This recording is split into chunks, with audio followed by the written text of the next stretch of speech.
El tema de hoy es el equilibrio o las fuerzas que están sometidas a un fluido que está en reposo. Para esto consideraremos un fluido con una densidad constante que está contenido dentro de un tanque.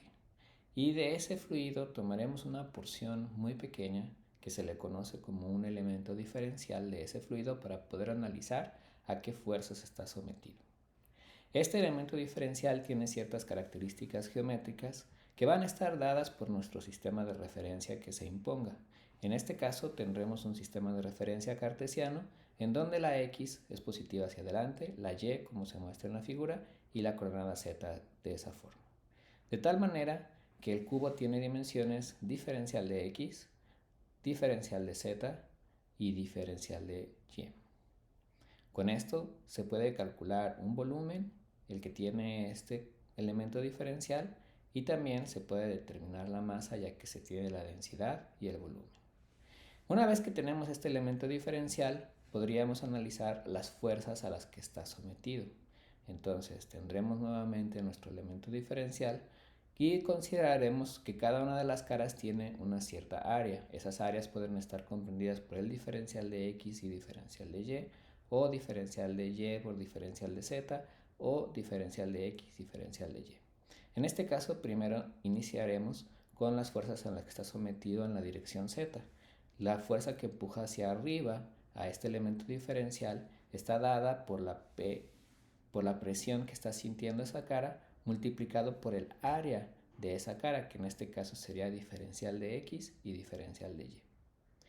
Por otro lado, la fuerza que está empujando a este elemento diferencial hacia abajo es esa misma presión P, pero si hacemos esto sería algo muy arbitrario y entonces debemos de considerar de que existe una variación de esta presión porque cambiamos de posición. Esta variación de la presión la consideraremos con la derivada de la presión P con respecto a Z y la multiplicaremos por lo que se ha desplazado hacia arriba, que es el diferencial de Z. Cabe señalar que esta diferencial es parcial, ya que la presión P puede variar con respecto a la X, a la Y y a la Z. Lo mismo se hará en las tres direcciones, por lo tanto haremos en la dirección en Y y entonces la presión que está empujando o lo que está sintiendo que se está empujando de izquierda a derecha es P y lo que viene en el sentido contrario es la misma presión P más un incremento o una diferencia de presiones que se da porque hubo un desplazamiento hacia la derecha. Lo mismo, estas presiones están sometidas o sufren en las caras que tienen área diferencial de x por el diferencial de z.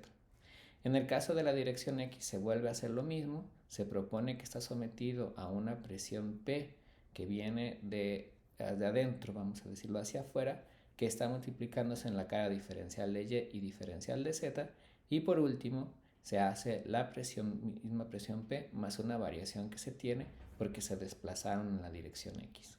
Y esto multiplicarlo por el área en el que está sometiéndose esa presión, ya que la presión no es una fuerza y lo que nosotros necesitamos es hacer un balance de las fuerzas.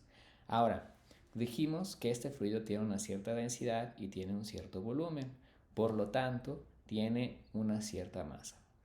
Si tiene densidad, que en este caso se va a considerar constante, podemos definir el volumen en términos de sus características geométricas, que en este caso sea un diferencial de volumen que está dado por el diferencial de x, diferencial de y y diferencial de z. Entonces se puede definir una masa que en este caso se va a considerar como un diferencial de masa, que sería la densidad por la diferencial de volumen que se obtuvo geométricamente hablando. Esto llevaría a que si tiene masa y está sometido a una aceleración de la gravedad, entonces este cubito o este elemento diferencial tiene un peso y ese peso se aplicará al centro del cuerpo y siempre será en la dirección que está jalando hacia la Tierra o hacia el centro de la Tierra. Teniendo todo esto en cuenta, podríamos proponer ecuaciones. Las ecuaciones tienen que describir el movimiento o en este caso el equilibrio en el que está sometido el fluido. Si está en equilibrio tiene que cumplir con una condición muy especial, que es que la sumatoria de todas las fuerzas que participan, considerando el carácter vectorial de estas, sea igual a cero. Teniendo en cuenta todas las fuerzas que hemos dibujado en nuestro diagrama de cuerpo libre y y esta condición de equilibrio se pueden plantear tres ecuaciones que corresponden a las tres direcciones principales que nosotros tenemos. En primer lugar, en la dirección X, pues se tendrá esa presión por la diferencial de Y por la diferencial de Z, que está directamente en la dirección positiva, menos esa variación de presión que nosotros hemos considerado, que es la presión que se aplicaba en la cara anterior, en la cara posterior, más un cambio de esta presión debido a que nos desplazamos y está sometida en la cara diferencial de Y, diferencial de Z, y esto es igual a 0.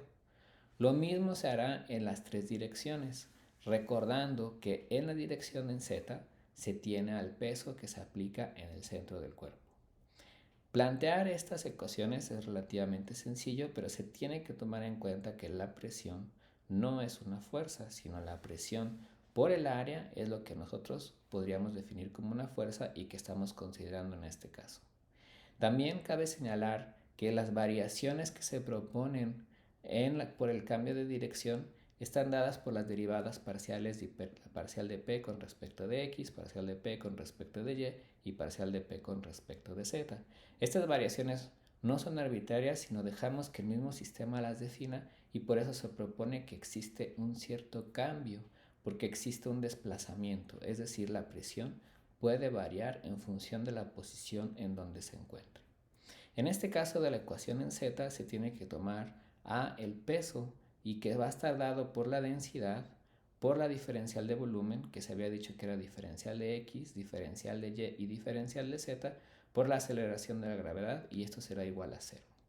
Con estas ecuaciones podemos definir más bien que nuestro sistema se encuentra en equilibrio, recordando que lo que significa el diferencial de X, diferencial de Y y diferencial de Z. Este es un sistema de tres ecuaciones que vamos a usar para definir nuestras variables. De la primera ecuación, que es la dirección en X, lo que nosotros vamos a desarrollarla término a término para determinar si existen variaciones en la dirección X. Para esto, pues lo único que se va a hacer es reescribir la ecuación con la propiedad distributiva en el término que está multiplicando para ver cuáles son las variaciones que se presentan. En este caso se hace el producto de esa P por el diferencial de Y por el diferencial de Z y recordando que se tiene el signo negativo. Entonces se tiene la presión por la diferencial de Y por la diferencial de Z.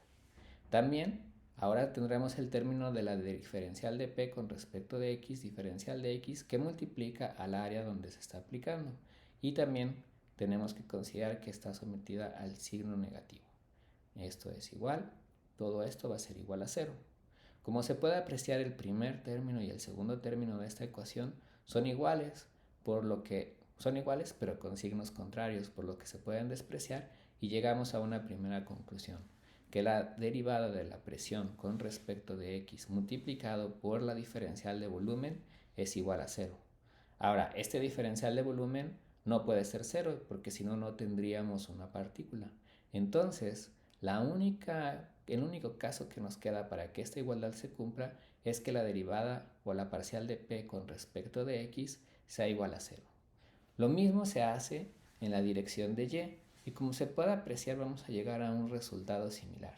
Ahora se tiene la presión P que se aplica ahora en la cara diferencial de X y diferencial de Z y se vuelve a hacer el mismo procedimiento de hacer la propiedad distributiva en la multiplicación.